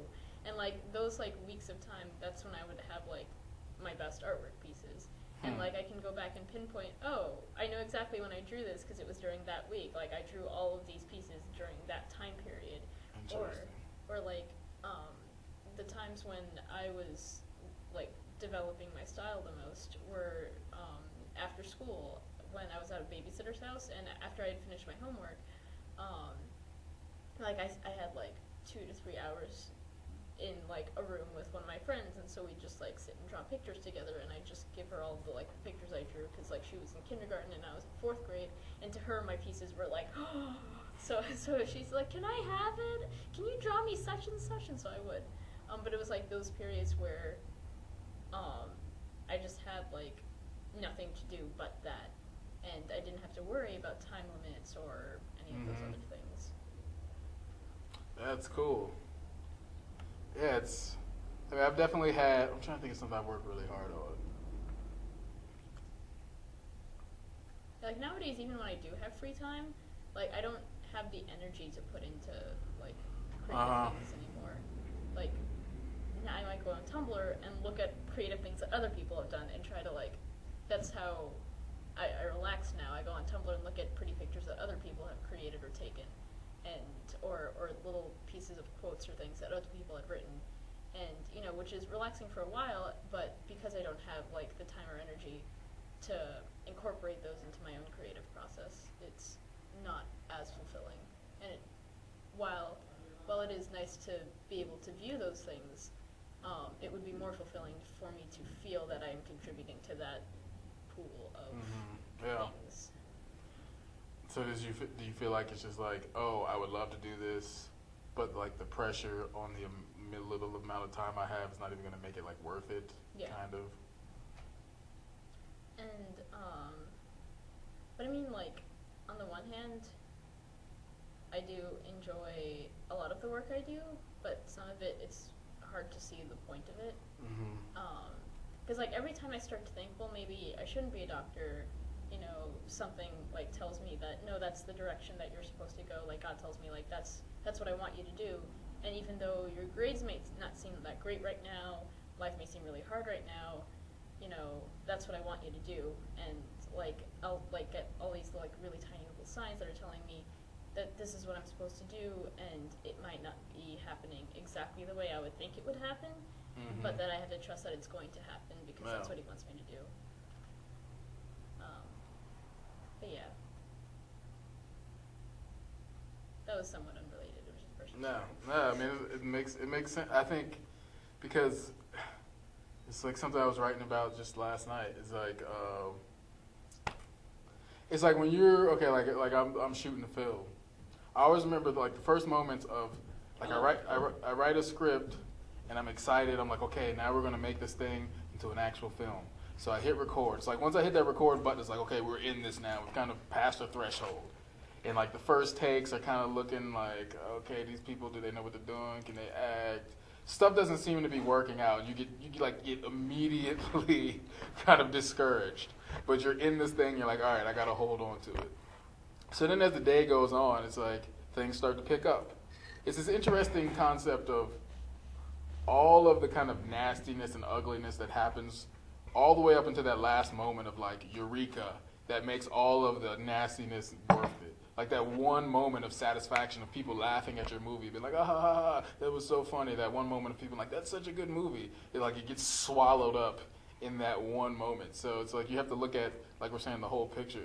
It's so crazy because this is, I didn't even know this was in the Bible. Maybe I did, but I was quoting it like it was just a thing. But it says, where was it?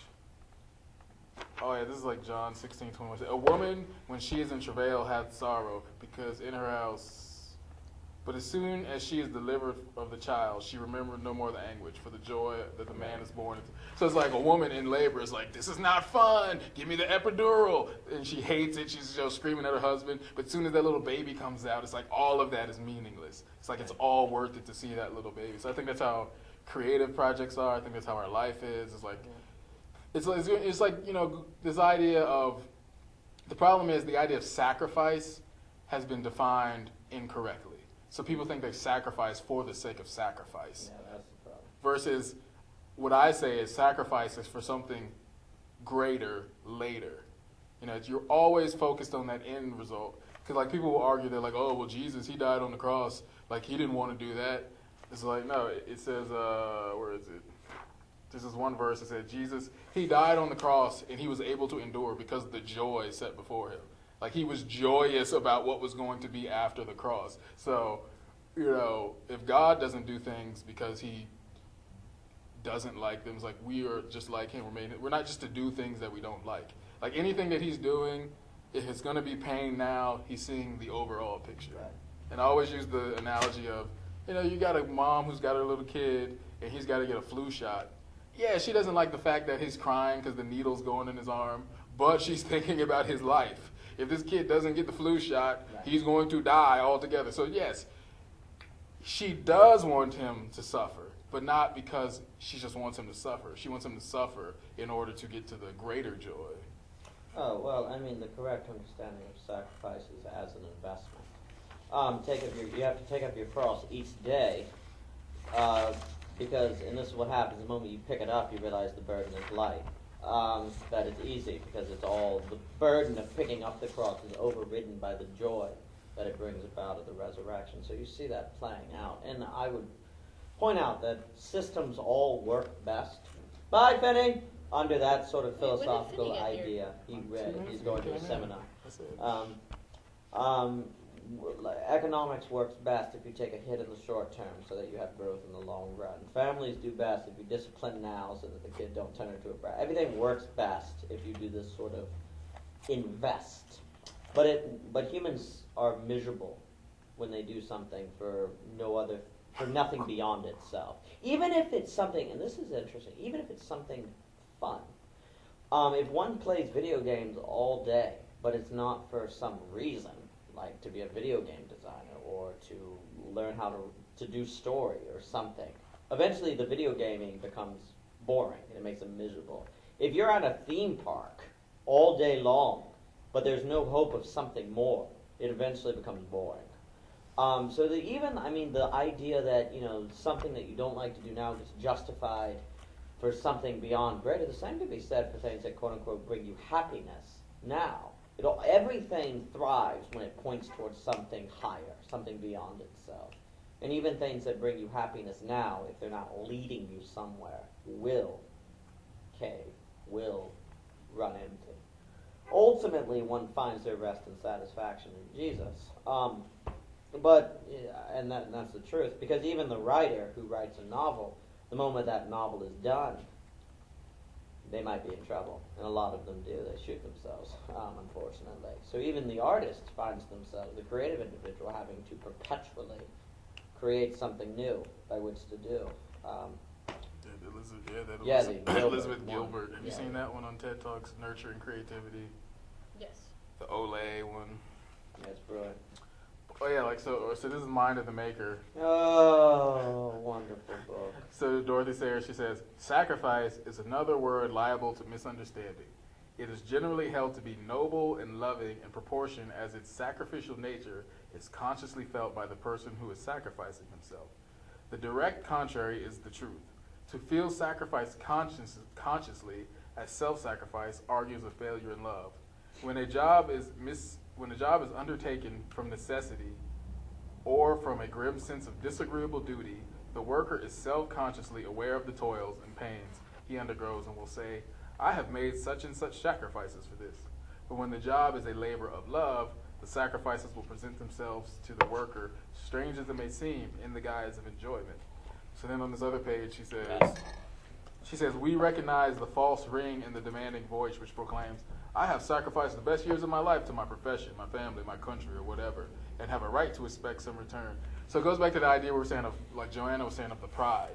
Right. It's like people think sacrifice is this noble, well, we don't want to do it, but we do it. And like there's this joy in the fact that you're going against one's own nature that makes it somehow right. When she's saying, really, the true sacrifice does it for the sake of the task itself. Because if I stay, like all these notes I have here, and I came here, guys, like, oh, guys, let me just pass out these notes that I toiled over all last night for tonight's stained glass. I'm so tired. You see how tired? It's like you'd be like, okay, Bernard, we get it. You worked hard. Like you would see me trying to like fish for compliments, but like the person who's struggled and did it because they love it is like, man, I'm so tired, but I can't wait to get into this. because I was looking forward to what the class was about. So me staying up all night to prepare notes was not something that I needed to find my identity in. Right. So it's that idea of sacrifice being noble for the fact that it is. I still don't understand why we have that mentality. It's just it's noble because it's disagreeable, and people don't really, even though it doesn't make sense, nobody stops to think about why it doesn't make sense, and it's become a doctrine that we've been taught to believe. Like, well, honey, you're going to have to do things that you don't like to in life, and people say it with such bitterness and resentment, but yet they're like slave. It's this false version of truth. It's like you have to abide by it because it is quote unquote truth, or what people have made to be truth, and so you kind of give yourself sacrificially to it. It's like, well, honey, in life, there's things that we all don't want to do, but guess what? We have to do them anyway. And so they can say it with this like reverse vulnerability almost. Like I'm just giving myself over to this doctrine that we've all agreed on in life is the way to do it. And I really have no choice. But they're trying to like somehow get some kind of love or appreciation or attention by showing how self-sacrificial they are to the idea of we have no choice. But really, they're also bitter at it. They're like, I don't want to do this. But look how agreeable I am. So yes, it's this false humility. It looks like humility on the surface because people's like, oh wow, she does things that she doesn't like to do, and we think that's somehow good when really the person inside is miserable, and you're like, you're looking at her too. It's like, I don't want to do that. And then it's Khan's fault. It's Khan's fault. It's Khan's fault. It's all his fault. Well, I hate He's the Khan one who then. did that. It's Khan's fault. It's Khan's fault. It's Khan's fault. But check out this quote. Manuel Khan. Check out this quote. His fault. But think about, okay, so the word to suffer in Latin, the Latin word for passion means to suffer, which is interesting that we associate this idea when we say, Khan's fault. we say, oh, that's my passion. But yet the word means to suffer. Mm-hmm. It goes to that phrase we use, it's a labor of love.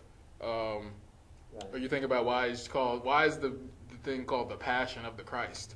It's like, why is this person being hung on the cross, beaten? Why is that passion? Why is that a good thing? So it's just this idea, like I said, Jesus saw the thing that was set before him as joyous, that it outweighed any suffering. Well, the problem is when you associate the passion or the labor with no joy. The problem is when you associate rest equals joy, work equals no joy. That's your problem. You can see how passion can both mean suffering and that which you really want to do when you understand what unites the principle is the ultimate joy that they beget. There is quite a kind of suffering that goes in on shutting yourself in an office and going, I have to sit down and work on this thing. And another day people say, so what'd you do today? And you're like, well, I worked on this poem. And they're like, yeah, you didn't do anything with your day. There's a suffering that goes into that. And yet you keep doing it because you're passionate about it. And that synthesis of suffering and internal inspiration gives rise to joy. So again, it's word association that gives us a lot of your trouble. And it's Kant's fault! It's Kant's fault! Well, there's this interesting idea, too, that I was thinking about the other week. It's like, I remember one time when my sister was really little, and she was in the living room. It's me and my friend. And we had like a little Nerf basketball hoop. We were doing something. Or we were just wrestling around. And I was using her own fist against me. Like, oh, she's beating me up. Oh, she's defeating me. And my friend was doing that. So I was thinking back on that. It's like, love is the only thing that will allow us to do that. Like, for whatever reason, when you have a little kid who's cute, like, you don't mind him. You like, oh, he's going to dunk on me on this Nerf basketball hoop. Oh, he defeated. Like, we somehow naturally yield ourselves to things that we see as cute and love, even though it's our own defeat. It's like we're willing to, like we were talking about the other night, being a bond servant, a love, love slave, as we like. So there's just something in this idea of love that even the idea of being bound to something, as long as it's done through love, we're willing to accept.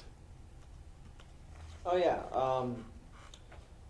Because in those situations, you very clearly can recognize sort of the synthesis between sort of the passion and the suffering and you can see the synthesis of defeat and joy, the admitting that you can't do it, admitting the I can't take this many AP classes or I can't work every single day. How that actually gives rise to ultimate efficiency and joy and things like that. There's something about those situations that forces you to see that. But in the other situations, you're blinded from. So the key is seeing it all the time. Yeah. So here's this quote from the book Play. He says, Ooh, that's a great book too. this Brian. guy James Michener, I don't know how to pronounce it, Michener. He said, the master of the art of living makes little distinction between his work and his play, his labor and his leisure, his mind and his body, his information and his reaction. Or maybe that was recreation, I don't remember. But his love and his religion. He hardly knows which is which. He simply pursues his vision of excellence at whatever he does, leaving others to decide whether he is working or playing. To him, he's always doing both. That's brilliant. Yes, exactly.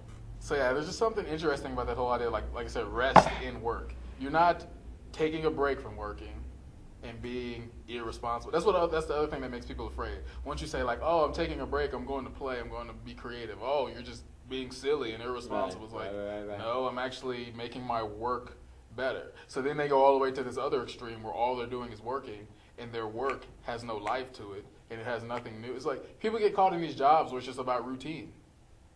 There's nothing new being added to the thing. It's just like to sustain this level of life. Like, oh, we got to keep filling out these forms because this is what a job pays for. And it's like, or are we trying to make people's lives and their health and their well-being better, or are we just trying to like sustain life in this misery? It's like, why are we working so hard to sustain life and sustain misery? Why not just give up and let people die? I'd much rather just relax and die than like work hard to sustain misery. Sustaining Misery. That sounds like a great movie title. Sustaining Misery. That's outstanding. Sounds like an indie art film. Yeah, that too. That's right. Sustaining Misery. Well, but then the flip side is when you define play as escape. Like you do it because you have a negative motivation. It's I don't want to work, and I think society sucks, and all these people are evil, so I'm going to play because everyone's stupid. That is no good. Like an art founded on negative motivation is a pitiful art. It's no good. It has to be a positive. You can't run to the extreme of just play as well. If your play is not a work and your work is not a play, you're in trouble. It's got to be that both. There's a ditch on either side of the road, as Joyner would put it. Yeah, I mean, something I was thinking about is, like I put it, there's no separation between work and play, or rest and work, or work and creativity. Because if you think about it, when you're doing work, I love water. you are actually creating something. Even though the problem is that our idea of the definition of work is closely associated with 9-to-5 box, Monday to Friday, a job. People consider the word work the same as job, occupation, when really work has a much broader definition of a lifestyle. The way in which you engage life is working. When God created the earth, that was work, but it was also creative. So it's impossible to work without creating something. It's impossible to create something without working. Right. So I was thinking about this last night. The phrase, genius is 1% inspiration, 99% perspiration. It's like you get that good idea, and it's fun, and it's like, my mind is, That is why engineers sometimes smell very, very bad. You need to make a shirt that says that. There's actually a demotivational poster that says it. Let me pull it up. That's brilliant. But it's like, so you get this idea that to your imagination and your emotions is like it tickles your fancy. But as long as it stays there, you're never going to have that product. You have to literally put your hand to physical matter to create something. So your creativity causes you to work. But through your work, you are actually creating, literally out of nothing, you are making something. Oh, that's I excellent. like that. You can actually buy that poster if you want. I'm sure the inspirational poster people are really excited that people have taken them and made demotivational posters. It's excellent. Just It covers grab their market to a whole nother group. What was I gonna say? Oh, Work, creative, creative. create when you're working. Oh yeah, well, for one, this dichotomy where work is not a lifestyle but a 9 to 5 is why the economy is dropping and dying and going into misery, and also why unemployment is high, because what drives an economy is innovation and investment. And the people who innovate and invest are the ones whose work is a lifestyle. They're the ones who go home and think about it. They're the Einsteins that, while rocking their kid, is writing out formulas. I mean, the people that innovate and really drive your economy are the ones who understand work as a passion and something you don't stop doing. It's just a perpetual flow. But the transformation of our definition of work to 9 to 5, in our efforts to be more efficient and to create more prosperity, has cut the lifeline off from our prosperity. And now we figure out ways to artificially stimulate our production with financial sectors that don't create products. They create money out of money, and speculation and derivatives and other horrific practices that are unsustainable. So this sort of renaissance you're describing is the very thing that people like Ferrari, the guy on CNN when he does his World 360 something. No, that's Anderson Cooper. What's his name? Fareed Zakaria. Yeah, I mean, he does these education specials and work specials, and they talk about innovation. Get to work. I can't read that. Just You aren't being paid to believe in the power of your dreams. Get to work. You're not being paid. That is the problem right there. Right there. The people who dream are the ones who make the most money for their cultures. It is the Mark Zuckerberg, or the Gates, or those other popular examples who say, I have a passion, screw you guys, I'm just going to do it, who changed the world. So, I mean, this definition that you're describing is actually the very thing that everyone knows the economy and education systems need, but won't do it, and they won't do it because of pride. Pride and fear. Pride and fear. And this actually gets into why, unfortunately, changes of societies only happen if you have really devastating crises. It's sad but true. It is not until all the banks cave, which is going to happen again before long, because the problems of 2007, 2008 are in place again, perhaps even worse. Those are the things that force people to wake up. Because if you don't wake up, you'll keep dreaming a nightmare. And life's not meant to be a nightmare, Mr. Hankins. Life's supposed to be a dream. Sounds like you should need some shirts of your own. Just like quote that builds on quote. You don't wake up, you need to take some restless leg syndrome medicine of occupation. Like wake up, ... and it's got like a bunch of options you can wake up. It's not worth dying over. I saw this thing on TV last night. It was Warren Buffett. Burnout. Attitudes are contagious. Mine might kill you. I saw this thing on TV last night. It was Warren Buffett. Well, he's not much of a driver of economic growth now. But it was his son.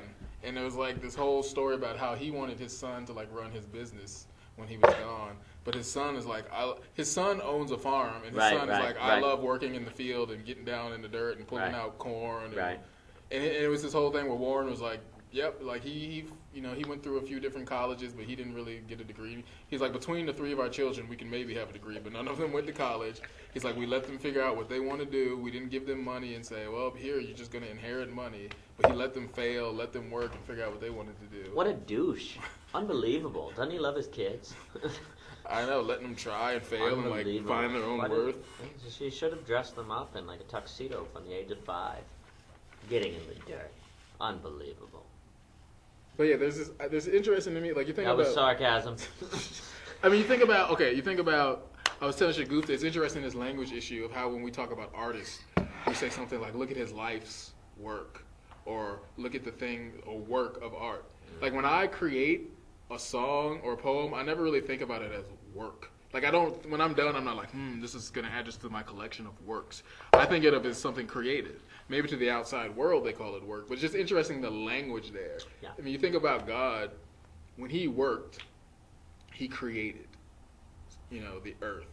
He wasn't like, let me get my briefcase and I gotta go get this done. Like, he has no sense of, I'm gonna get this done for the sake of getting it done. It's like, he's whose schedule is he on? His own. Who does he have to get it completed for? himself. There's no external pressure for him to do, and that's the problem. When you have Daniel Pink Drive, when you have external pressure, it's detrimental to creativity, because the only truest form of creating comes from within oneself, from knowing who you are and what you want to put into the world. Nobody else can tell you, like this guy said in the book, The Truth About Work. He said, nobody else in the world can tell you what you're supposed to do in life. Only you can tell us, and we can support you. I mean, that makes sense. It's like, how can, as we're all made in the image of God, so we're all, like I said, little gods into our own little universe, lowercase g's. It's like somebody telling God, well, God, I think you should have made Earth this way. He's like, really? You do? It doesn't even register to him. He's like, this is what I decided to do, and this is what I desire to do, and so I did it. So like the same thing of me coming up to you, whether I'm your parent or not, telling you what you're supposed to do does not make any sense. Like a parent should guide. He should guide your child. You should see what your child is interested in and say, okay, it looks like you like this and this. So let's try some of this. And then you see them fail. Maybe it doesn't, maybe you don't stick with that, but you see them prosper. So you're like, okay, it looks like you kind of like this. It's like you don't tell them what to do. You let them do what they are passionate, because they're made in the image of God too. I think that's one thing I taught in the class. Like, people forget that children are the image of God. They're just like, oh, well, I'm in authority, so I'm over. It's like, no, this is an image of God, autonomous, as Dan Pink says, wants to be self-directed.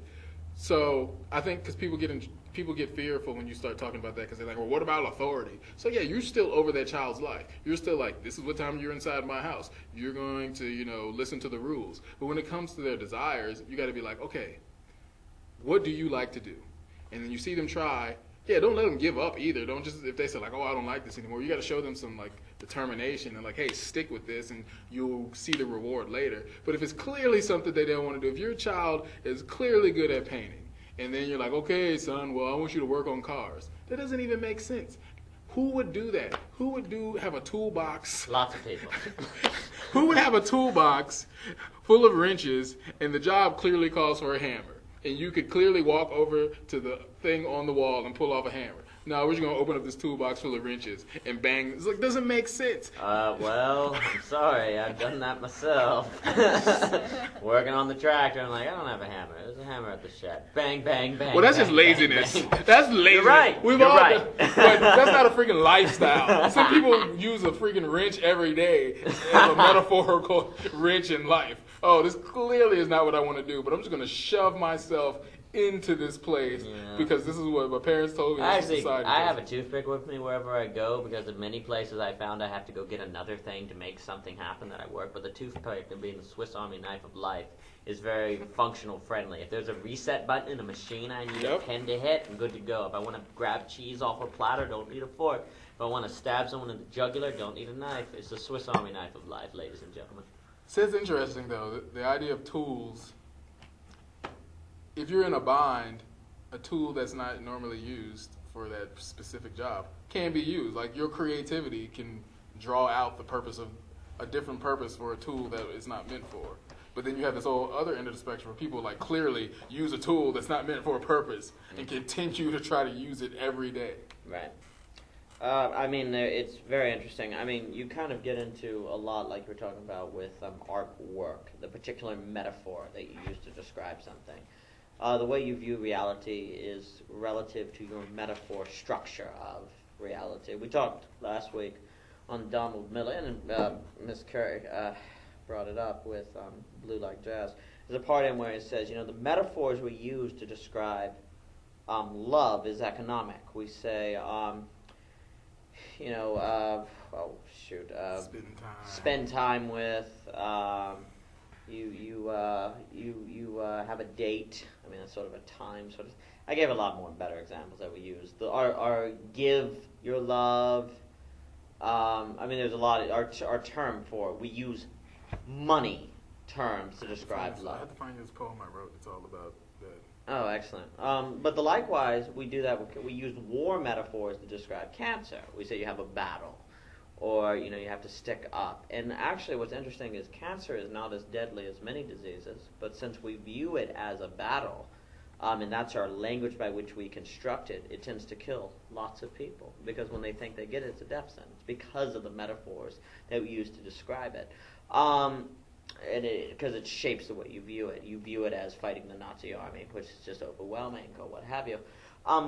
Therefore, when we talk about art as like artwork, that's not good for art. But likewise, when you describe, the workload, or you use all these heavy sort of you're an ox metaphors, it further sort of it further embeds in your mind this break between work and rest. Because I would also argue that the metaphors we use to discuss rest stand in great contrast to the metaphors by which we use to understand work. And the metaphors do sort of shape your world, and it creates a lot of problems. Derrida was wise when he said that everything is text. By that he meant, like, when you're standing on a floor, you're actually standing on the word floor. That sounds silly, but it's actually pretty profound. And all of the linguists, the Walker person, would use this sort of idea all the time. The world is not the foundation for your language. Your language is the foundation for your world. You can't escape words. You can't go anywhere you can't go anywhere and not understand what you are around or experiencing in any other terms than words and metaphors and what have you. So it's very important that you construct your words and language and what have you very well. Otherwise, you'll find yourself thinking that work and rest are totally separate and not even realize that you've done that because you become very used to a language that does that, and so you yourself come to do that. And that's lazy. Perhaps the defining and clarification of words is the most important of all arts and crafts. I think it's also... And notice how arts and crafts has a negative connotation when it's said. No, it's College of Arts and Crafts. Exactly, as if crafts are bad. And yeah, I also think it's just this, well, it probably stems from what you're saying, this language difference that makes it hard. Well, the language difference is probably the foundation of it. But I think another reason people have a hard time getting this concept of work in rest, or should I say rest in work, either way I guess, is because because they're so dichotomized that you can't, it's too much of a paradox for people. Like, we're talking about I'm supposed to rest while I'm working. What do you mean I'm supposed to work while it doesn't even make sense? But it happens all throughout creation, all throughout other concepts of life. For instance, I always use this idea of architecture. The foundation of a building is constantly working and resting. Yeah. The foundation of the building, without the building holding it up, the building would fall. But the foundation itself is not moving. It's sitting still. It's just always there. We never think about, I always use the floor. Like, as me and you were talking, having a discussion, I'm standing on the floor. I'm not thinking to myself, wow, I'm really glad this floor is holding us up while we're having this. It's just there. It's an understood. It's a given that the floor is supposed to hold you up. That's its job. It's not supposed to be, getting attention, saying, hey, look at me, I'm the floor, and I'm holding you up right now. It's just supposed to be there. But it's working. You think about the brain, and I was having this conversation with people. It's like, the brain gets all of this attention. It's like, oh, the brain controls the body, And it's like, at the same time, though, it's being controlled by the body in a sense. Because once the brain says hand move, the hand is also sending a signal back up. So the brain is constantly working and resting. It's constantly at the head, but also a servant, so to speak. And one could almost point out that, like the floor, if you start sort of thinking, my brain is working, therefore I can say this, it's very silly. Yeah. You have rest in the idea that the brain is working. Yeah. The brain is resting, therefore it is functioning. And this actually ties into what we meant when we were saying, when God rests on the seventh day, it's like, okay, it's done, I'm going to rest in this and now begin the functioning of it. I'm going to do the other things because the foundation is done. That's sort of the same sort of concept you're bringing up, and that's a good understanding of rest. What was I going to say? What you brought up the word paradox. There seems to be all these paradoxes. Paradoxes are not contradictions. Contradictions being self-negating phenomenon. A paradox is something that successfully unifies opposites into a singularity. I think Christians have a very are more prone to understand how these things can work together, because we have to deal with paradoxes like Jesus is God and man, lamb, all these complicated, lamb, bride. What do you mean you're using all these complicated metaphors? You can begin to see why all these complicated metaphors would be used, because when metaphors become too simple, we settle and we get misunderstandings very easily. So you begin seeing the wisdom in having to refer to Jesus as shepherd, rock, all of these different metaphors. And also the idea that, you're going to have to wrestle with this idea that Jesus is man and divine. How does that work? I think that wrestling, which is very important, actually makes one more likely as a Christian to understand how work and rest can go together. The wrestling, really, that you do with the religion trains you to understand how the world needs to mimic that kind of synthesis, that sort of wrestling. And that's a theme of the Peter Rollins, which are great, by the way. The Orthodox Heretic, How Not to Talk of God, all these sort of postmodern sort of ideas. Brilliant. Caputo does something as well. I like throwing out names, do forget. Brilliant. But I think the Christian is, or the religious person, can more easily synthesize opposites into paradoxes. Well, That was a Kierkegaard thing. I mean, you think about like athletes, and like we were talking about the flow moments. I was describing some of the characteristics of a flow moment, which one of them was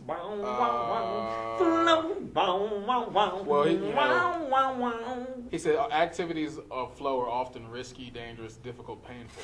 So I mean, athletes, you think about a runner who's running at a steady pace. To him, his body is working and being put to the test and perspiring. But there's this, to the runner who enjoys running, it's not an effort in the sense that he is drained of. See, that's the thing about work and intrinsic work, is that it self-fulfills itself. So I like what Dan Pink said. He said, you go to work at a job that you enjoy. So when you're done working, the satisfaction that you get is from the work of the job, Right. which then inspires you to want to come back the next day and do the job again, which then fulfills you. And it's just this self-repeating, cycle that allows you to do the thing for the thing itself, because the thing itself is the joy. And so I was thinking about one of the other things on the flow moment, balance between challenges and skill. Going back to the education system. Clearly, people are not in flow moments in a lot of education because they feel like they're overwhelmed by, hey, I have a certain skill level and I know I can do this stuff, but you're just dumping like 800 credits on me to say, get this done. So your skill level, even though it's up to par, doesn't feel equivalent because the amount of ridiculous, and he talks about the ridiculous stuff that they ask you to do, but Dan Pink talks about these Goldilocks tasks. He's like, we want a task that's right in the middle. Not because if it's too hard, then it's anxiety, and we're like, oh, how am I ever going to do this, and I'm going to fail, and my boss is going to hate me. But if they don't give you enough, then you're bored, and you're not reaching your potential. He's like, it's got to be that one right in the middle where it's just beyond reach, so where it causes you to stretch and reach your potential, so you're growing. You're like, oh, last time I was here, now I'm here. Oh, that felt good. And you're stretching yourself, you're growing yourself, you're becoming a better you, and it's challenging enough that it's intriguing and keeps your attention, but it's not too challenging where you're like, well, screw this, how am I ever going to compete? And that's how most people are in school. They're just like, okay, so this weekend you have this, you have this, you have this, you have this, you have this, you have this, you have this, you have this, and you got 4 other classes with the same person telling you that, and you want to have a social life because you don't want to work all the time. And then you've got your parents telling you to do chores. So it's like, when is the person not going to be burned out? Because they're constantly loaded down with stuff. When they're dead. Oh, yes, when they retire. When you retire and you get to do what you want to do. Hey, humans were made to die. That should be another shirt. Humans were made to die. Oh, I saw another demotivational thing that was just like, life is supposed to be hard, it kills you. This is the problem, people's mentality. Man. But yeah, I don't remember if you got through the Drive book, but he talks about this guy, I have Sagmeister. He's got a TED Talk too, but Sagmeister is this guy who said, why am I going to wait to the end of my life to retire? Why not take 5 of those years and sprinkle them throughout the rest of my life? he did this chart. He's like, most life is like born, education, work, die. So he started taking a sabbatical for a year, once every 7 years. And so he says, I have to like work hard and I have to like plan how to save my money, and maybe I can't buy that plasma TV that year. But he says he does that. He travels the world for a year, and he says all of the great ideas he picks up from traveling around the world help to fund his next 7 years. It just inspires him for the graphic work that he's going to have for the next 7 years. But it's great. He just tells his clients, like, Dad, will you venue? yes. Hey, you want to bring the recorder and continue the conversation downstairs with all of the food and Marie and them?